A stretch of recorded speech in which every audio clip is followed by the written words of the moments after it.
स्वागत है दोस्तों आप सभी का अपने यूट्यूब चैनल में। दोस्तों आज का ये वीडियो दोस्तों जेक बोर्ड के क्लास 10 के सभी विद्यार्थी के लिए दोस्तों वेरी मोस्ट इंपोर्टेंट वीडियो होने वाला है। ठीक है, क्या हो दोस्तों आज के इस वीडियो में हम लोग जो है जेक झारखंड विद्युत परिषद एनुअल सेकेंडरी एग्जामिनेशन 2023 यानी कि दोस्तों आज का ये वीडियो मैट्रिक बोर्ड परीक्षा 2023 के सभी विद्यार्थी 22 मार्च को हिंदी का पेपर देने वाले हैं। दोस्तों आज का ये वीडियो शुरू से लेकर अंत तक देखिएगा। आज के इस वीडियो में दोस्तों हम लोग जो है 40 ऐसे इंपॉर्टेंट एमसीक्यू प्रश्न को सोल्व करने वाले हैं जो आपके हिंदी के पेपर में 22 मार्च को डायरेक्ट आपको बोर्ड एग्जाम में देखने को मिलने वाला है। इसलिए दोस्तों वीडियो पर अंत तक बने रहेगा। जितना भी दोस्तों को जरूर सीख कीजिए। अगर दोस्तों बोर्ड एग्जाम में तहलका मचाना है, 90% लाने का उम्मीद है दोस्तों सभी सब्जेक्ट में दोस्तों, तो वीडियो को अंत तक देखिए। चलिए आज का ये शानदार वीडियो का स्टार्ट करते हैं। जिस प्रकार से समय 1.5 घंटा है, जिस प्रकार से पूर्णांक 40 नंबर का, जिस प्रकार से कहा गया कि सावधानी पूर्वक सभी विवरण OMR शीट पर भरे, इसी नियम कानून दोस्तों आपको बोर्ड एग्जाम में फॉलो करना। चलिए आज का ये शानदार वीडियो का स्टार्ट करते हैं। बोर्ड एग्जाम में तहलका मचाता है और 90% पार अंक लाते हैं। सबसे पहले दोस्तों यहाँ पर खंड का है। ठीक है, खंड का में दोस्तों अपठित बोध है, जिसको पढ़ के दोस्तों आपको कुछ प्रश्नों का उत्तर देना है। सबसे पहले को गद्यांश दे दिया है। ठीक है, चलिए कहता है गद्यांश क्या कहता है कि हमारे जीवन में साहित्य का बहुत ही महत्व है। हमारे जीवन में किसका बहुत महत्व है? साहित्य का बहुत महत्व है। साहित्य मानव जीवन को वाणी देने के साथ साथ क्या समाज का पथ प्रदर्शन भी करता है। साहित्य मानव जीवन के अतीत का ज्ञान करता है। ठीक है, वर्तमान का यथार्थ चित्रण करता है और भविष्य के निर्माण की प्रेरणा भी देता है। किसी के समाज साहित्य छीन ठीक है कि होने लगे तो समाज भी रसातल को चला जाता है। साहित्य सूझ की भांति समाज के समस्त विकारों का हरण करता है। साहित्य ही हमें मनुष्य की कोटि में बनाए रखता है और मानवीय गुणों से भरता है। काफी मोस्ट गद्यांश है दोस्तों, बहुत ही मोस्ट इंपोर्टेंट गद्यांश। चलिए इसका हम लोग प्रश्न उत्तर की ओर बढ़ते हैं। कहता प्रश्न उत्तर पहला क्या कहता है? हमारे जीवन में किसका महत्व है? हम लोग अभी पढ़े क्या पढ़े कि गद्यांश में पहला ही पॉइंट हम दिया गया था कि हमारे जीवन में साहित्य का सबसे बहुत ही बड़ा महत्व है। यानी कि ऑप्शन सी इसका डी जो है दोस्तों इसका राइट आंसर होगा। ऑप्शन डी इसका राइट आंसर होगा। नेक्स्ट कहता है 2 नंबर के साहित्य मानव जीवन का। ठीक है, क्या है? तो साहित्य मानव जीवन का दोस्तों क्या है? तो पथ प्रदर्शक है। ठीक है, पथ प्रदर्शक यानी ऑप्शन से इसका राइट आंसर। ठीक है, पथ प्रदर्शक। चलिए 3 नंबर का प्रश्न कहता है क्या कहता है कि समाज रसातल को कब चला जाता है? अगर दोस्तों अभी तक वीडियो को लाइक, चैनल को सब्सक्राइब नहीं किए दोस्तों जल्दी से कर लीजिए। ठीक है, बहुत ही इंपॉर्टेंट प्रश्न कहता है कि समाज रसातल को कब चला जाता है? तो गद्यांश का हम लोग पढ़ रहे हैं कि जब साहित्य छीन होने लगता है तब। ठीक है, चलिए नेक्स्ट कहता है 4 नंबर क्या कहता है कि समाज किसकी भांति समाज के समस्त विकारों का हरण करता है। तो समाज किसकी भांति? सूर्य की भांति ही सभी समस्त विकारों का क्या करता? हरण करता, निपटारण करता है। 5 नंबर का प्रश्न कहता है दोस्तों क्या कहता है? उपयुक्त गद्यांश का उचित शीर्षक दे। तो हम लोग पढ़े दोस्तों ये जो गद्यांश है पूरी तरह से साहित्य का महत्व पर निर्भर है, यानी ऑप्शन सी इसका राइट आंसर होगा। नेक्स्ट बढ़ते हैं। नेक्स्ट दोस्तों एक पद्यांश दिया गया है। पद्यांश को पढ़ के दोस्तों को निम्न प्रश्नों का उत्तर देना। कहता है मत काटो तुम यहाँ पेड़ ले लज्जा वसन, मत काटो तुम यहाँ पेड़ ले लज्जा वसन, इस माह वसुंधरा के इस संसार के बाद अशोक की तरह सचमुच क्या तुम बहुत पछताओगे? बोलो फिर किसकी गोद में सिर छिपाओगे? चलिए शीतल छाया फिर कहाँ पे पाओगे? कहाँ से पाओगे फिर फल? कहाँ से मिलेगा सरहस सेमाला को सिंचने वाला जल? रेगिस्तान में तविल हो जाएंगे खेत, वर्षेंगे कहाँ से धुमकर बादल? थके हुए मुसाफिर पाएंगे कहाँ से श्रमहारी छाया? ये दोस्तों अगर ये हम लोग पद्यांश का अगर बात करें तो इसका उपयोग शीर्षक हो जाएगा क्या हो जाएगा? पेड़ पौधा हो जाएगा, क्योंकि दोस्तों पेड़ पौधा आपके जीवन के लिए बहुत ही महत्वपूर्ण होता है। ठीक है, इसलिए इसको मत काटिए। आप हो सकता है तो इसको दोस्तों पेड़ पौधा का अधिक से अधिक अपने खेत बाड़ी में रोपिए इसको। ठीक है, 6 नंबर का प्रश्न कहता है हमें क्या नहीं काटना चाहिए? हम लोग पढ़े कि हमें पेड़ को नहीं काटना चाहिए क्योंकि पेड़ हमें छाया प्रदान करता है। पेड़ पौधे के कारण बरसात होता है दोस्तों, अधिक बरसात होता है। ठीक है, 7 नंबर का प्रश्न कहता है क्या कहता है कि संसार के बाद किसकी तरह पछताओगे? तो जिस तरह अशोक पछता था उसी तरह। ठीक है, संसार के बाद अशोक की तरह पछताओगे।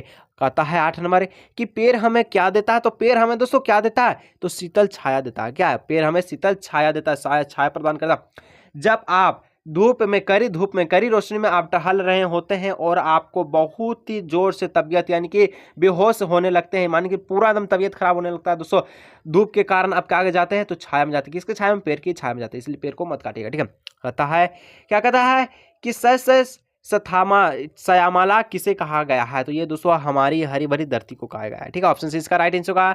चलिए 10 नंबर का प्रश्न कहता है काव्यांश का एक उपयोग शीर्षक दे। काव्यांश का एक उपयोग शीर्षक क्या हो जाएगा? पेड़ पौधे का संहार हो जाएगा। ठीक है, पेड़ पौधे का संहार, यानी ऑप्शन बी इसका राइट आंसर होगा। चलिए नेक्स्ट बढ़ते हैं, क्या कहता है? अब व्याकरण से प्रश्न दोस्तों, व्याकरण का बहुत ही महत्वपूर्ण प्रश्न है दोस्तों। कहता है 11 नंबर के कौन सा वाक्य सकर्मक क्रिया का उदाहरण है? मैं कई बार आपको बताया हूं कि जिसमें कर्म हो सकर्मक क्रिया का उदाहरण है। ठीक है, देखिए जैसे कि राम कार चलाता, क्या चला रहा है? कार चला रहा है। इसमें कर्म मिल गया सर।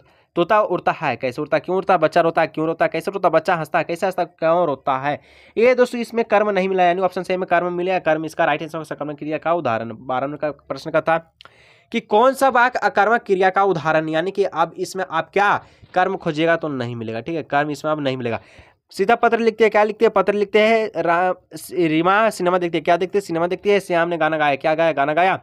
मयूर नाचता है, कैसे नाचता है? क्यों नाचता है? बात है नहीं है सर। ऑप्शन बी इसका राइट आंसर होगा, यानी कि सकर्मक क्रिया का उदाहरण है। 13 नंबर का प्रश्न कहता है, क्या कहता है कि कौन सा तारा का एक अर्थ है? तारा का मतलब होता है दोस्तों नक्षत्र भी होता है। सी ऑप्शन इसका राइट आंसर होगा। 14 नंबर का प्रश्न कहता है कि दो या दो से अधिक पदों के मेल को क्या कहते हैं? दो या दो से अधिक पदों के मेल को दोस्तों हम लोग समास करते हैं। ऑप्शन बी इसका राइट आंसर होगा। दो या दो से अधिक पदों के मेल को हम लोग समास करते हैं। चलिए 15 नंबर का प्रश्न करता है आजीवान कौन सा समास है? कई बार आपको बताया है दोस्तों, आजीवान अव्ययभाव समास में आता है। आजीवान, ठीक है, अव्ययभाव समास। 16 नंबर का प्रश्न करता है नीला है जो कंठ किस समास का विग्रह है? नीला है जो कंठ, यह पूर्ण तरह से कर्मधारय समास का विग्रह है। ऑप्शन से इसका राइट आंसर होगा। नेक्स्ट बढ़ते हैं, 17 नंबर का प्रश्न करता है राजकुमार इस शब्द में कौन सा समास है? राजकुमार में दोस्तों कौन सा समास है? तो राजकुमार में दोस्तों आपका तत्व पुरुष समास है। ठीक है, ऑप्शन से इसका राइट आंसर होगा। ठीक है, अब 18 नंबर का प्रश्न करता है कि जो जैसा करता है वो वैसा ही पाता है, रचना के आधार पर वाक्य का भेद बताएं। जो जैसा करता है वैसा ही पाता है, जैसा करता है वैसा ही पाता है, ये दोस्तों मिश्र वाक्य का उदाहरण। ठीक है, ऑप्शन सी इसका राइट आंसर होगा। बस दो चीजों को, दो शब्दों को जोड़ा, जो जैसा करता है एक हो गया और वैसा ही पाता है, दो को शब्दों को जोड़ दिया, मिश्र वाक्य का उदाहरण। चलिए 19 नंबर का क्या कहता है कि मीरा के द्वारा पुस्तक पढ़ी गई। मैं कई बार दोस्तों बताया हूं, अगर ग्राम सेक्शन मेरा वीडियो देखे दोस्तों, आप जो है बहुत ही शानदार तरीका से नंबर बोर्ड एग्जाम में उठा सकते हैं। जहां पर द्वारा दिखे दोस्तों आगमन के कर्मवाचक को टिक करना है। नेक्स्ट प्रश्न की ओर बढ़ता है। 20 नंबर कहता है, क्या कहता है कि जिन शब्दों के रूप में लिंग वचन कला काल क्रिया कारक आदि के कारण कोई परिवर्तन नहीं होता है उसे अव्यय, उन्हें अव्यय कहते हैं। अव्यय के दूसरे नाम को किस नाम से जान? अव्यय को दूसरे नाम का, अव्यय का दूसरा नाम है अविकारी। अव्यय का दूसरा नाम है अविकारी। ठीक है, चलिए अब नेक्स्ट है। अब जितना भी प्रश्न दोस्तों आपका पाठ पुस्तक का प्रश्न है, और पाठ पुस्तक का ये जो पहला जो है आपका छोटा सा पद्यांश दिख रहा है, ये पहला चैप्टर से आपका लिया गया है। तो ये दोस्तों हम लोग पढ़ेंगे नहीं, क्योंकि दोस्तों हम लोग पढ़ लेते हैं तो दोस्तों पता ही नहीं चलता है कि बनाने में इसका मजा क्या होगा। पढ़ना में क्या है, हमारे हालेल की लकली मन कर मचन नंद और ठीक है या डिड की ककरी। तो दोस्तों ये आपका पहला से लिया गया, यानी सूरदास जी के पद से लिया गया। तो इस तो आप ऐसे बनाएंगे सर, क्या बात है, ऐसी नहीं बनाएंगे, बना लेंगे। कहता है किसमें पद प्रस्तुत पद के रचनाकार कौन है? तो पद के रचनाकार दोस्तों आपके बुक में एक ही पद है, और पद के रचनाकार है सूरदास जी। ठीक है, 22 नंबर कहता है कि गोपियों की दशा किस पक्षी के समान हो गए? जिस तरह से हारिल की तरह हारिल अपने पैर में लकड़ी का गांठ ले ले चलती है, उसी तरह क्या? तो गोपियों की दशा हो गई कृष्ण की प्रेम में। ठीक है, ऑप्शन डी इसका राइट आंसर होगा, हारिल की तरह। ठीक है, 23 नंबर का प्रश्न कहता है गोपियों के उद्धव द्वारा दिया गया, ठीक है, गोपियों के उद्धव द्वारा दिया गया योग संदेश योग ज्ञान किसके समान लगता? तो गोपियों को उद्धव द्वारा जो योग संदेश आया था, जिसे सुनकर जैसे कि गोपियों की स्थिति कैसे हो गई, विरह की आग जली, लेकिन क्या बोलता है, योग का ज्ञान किसके समान लगा? तो करवी ककरी के समान लगा। ठीक है, करवी ककरी, ऑप्शन बी इसका राइट आंसर होगा। नेक्स्ट बढ़ता है, 24 नंबर कहता है गोपियां जागते सोते सपने में, ठीक है, दिन रात किसका नाम जपती है? तो ये तो मधुर प्रश्न है और इसका जवाब तो सभी को पता होगा। तो गोपियां जगते सोते सपने में दोस्तों ये किसका नाम जपती है? तो कृष्ण का नाम जपती है। ऑप्शन बी इसका राइट आंसर होगा। ठीक है, चलिए नेक्स्ट प्रश्न 25 नंबर की ओर बढ़ता है। कहता है यह दंतुरित मुस्कान कविता के क्या नाम है? तो दोस्तों मैं आपको आपके लिए कविता के आधार पर कवि का नाम, कविता के नाम, ठीक है, और क्या है तो कहानी में जितना भी लेखक है उनका नाम दोस्तों मैं वीडियो बना चुका हूं ऑलरेडी, नहीं देखे तो देख लीजिए दोस्तों, जिसके कारण बोर्ड एग्जाम में अच्छा खासा नंबर आ सकता है। तो यह दंतुरित मुस्कान दोस्तों इसके कवि का नाम है नागा अर्जुन जी। 26 नंबर कहता है घेर घेर घेर धराधर ओ पंक्ति किस कविता से ली गई है? ये दोस्तों उत्साह कविता से ली गई है। ठीक है, चलिए नेक्स्ट पढ़ते हैं। 27 नंबर कहता है आठ नहीं रही है कविता में किसके आभा आठ नहीं रहे? तो फागुन में दोस्तों जिस तरह से हरियाली छाती है। जिस तरह से नए नए क्या होता है पत्ते उगते हैं, पेड़ पौधे पे नए नए पत्ते उगते हैं, आम की क्या रस बूंद यहाँ पर आम फरते, क्या मौसम आता है फागुन का, ठीक है। ऑप्शन डी इसका राइट आंसर, फागुन की महीने अट नहीं रही है, ठीक है। अब 28 नंबर कहता है, यह दंतुरित मुस्कान में किसको एकटक निहार रहा है, किसको एकटक कौन निहार रहा। तो यह दंतुरित मुस्कान में नागार्जुन की ओर शिशु एक टक से निकाल, जब देखे कनखी मार हो जाते आंखें चार, कुछ इस प्रकार का था, ठीक है। अगर अच्छा लगता है दोस्तों वीडियो को लाइक, चैनल को सब्सक्राइब कीजिएगा। अब नेक्स्ट दोस्तों एक गद्यांश छोटा सा दिया गया है जो आपके दोस्तों बाल गोविंद भगत के बारे में बताता है, और हम लोग गद्यांश को नहीं पढ़ेंगे क्योंकि पढ़ने के बाद मजा ही नहीं आता है प्रश्न को बनाने में, ठीक है। कथा 29 नंबर की, बाल गोविंद भगत कैसे कद के आदमी थे। तो बाल गोविंद भगत मांझले कद के आदमी थे, ठीक है। 30 नंबर कहता है कि बाल गोविंद भगत की उम्र कितनी थी। बाल गोविंद भगत की उम्र 260 के ऊपर की थी, बी ऑप्शन इसका राइट आंसर होगा। और 31 नंबर कहता है कि बाल गोविंद भगत की टोपी कैसी थी। तो बाल गोविंद भगत की टोपी दोस्तों कबीर पंथियों की जैसी थी, कबीर पंथियों की जैसी थी। 32 नंबर कहता है बाल गोविंद भगत में कैसी माला बांधे रहते थे। तो बाल गोविंद भगत दोस्तों माले में, यहाँ गले में दोस्तों कैसा माला बांधते थे। तो माला तुलसी की जड़ का एक बेडोल माला, यानी कि ऑप्शन बी इसका राइट आंसर होगा। 30 नंबर का प्रश्न कहता है, 33 नंबर क्या कहता है कि बाल गोविंद भगत के लेखक कौन है। बाल गोविंद भगत के लेखक कौन है, कौन हो जाएगा दोस्तों। तो राम वृक्ष बेनोपुरी हो जाएगा, ठीक है। इसलिए कह रहे हैं दोस्तों लेखक का जो मैं वीडियो बनाया था उसको देख लीजिएगा, ठीक है। अब 34 नंबर कहता है कि हलदार साहब क्यों कस्बे से गुजरते हैं। तो हलदार साहब दोस्तों कस्बे से इसलिए गुजरते थे क्योंकि कंपनियों के काम के सिलसिले में कस्बे से गुजरना पड़ता था, ठीक है। हर एक 15 दिन के बाद 2 साल तक लगभग गुजरते रहे। अब कहता है 35 नंबर चौराहे से, ठीक है। चलिए, लेकिन यहाँ पर पूछा है कि कस्बे से, तो कंपनी के सिलसिले में गुजरते रहे। कस्बे में के 15 दिनों के बाद चक्कर लगाते थे, 2 साल तक चक्कर लगाते रहे। नेताजी का चश्मा पाठ में कैप्टन कौन था दोस्तों। नेताजी के चश्मा में पाठ में, नेताजी का चश्मा पाठ में कैप्टन कौन था। क्या पान वाला, क्या चश्मे वाला, क्या हलदार साहब, क्या बच्चे। नहीं सर, पान वाला था, ठीक है, यानी चश्मे वाला, ठीक है। सो ऑप्शन बी इसका राइट है। चश्मे वालों को हम लोग कैप्टन कहते थे। 36 नंबर का प्रश्न करता है, क्या कहता है नेताजी का चश्मा पाठ में पान वाला उदास क्यों गया था। इसलिए हो गया था क्योंकि दोस्तों कैप्टन जो है मर गया था, कैप्टन की मृत्यु हो गई, ठीक है, ठीक है।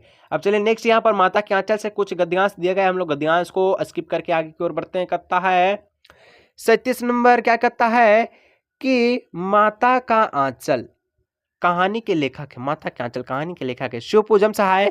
38 में कहता है कि भोलानाथ का वास्तविक नाम क्या था। बहुत इंपॉर्टेंट प्रश्न है दोस्तों, और इसका जवाब सभी को नीचे कमेंट में आना चाहिए ताकि मुझे भी पता चले कि आप कितना पढ़ाई कर रहे हैं। तो भोलानाथ का वास्तविक नाम क्या था, इसका आंसर सभी को नीचे कमेंट में आना चाहिए, ठीक है। क्या था इसका आंसर, ठीक है, सभी का।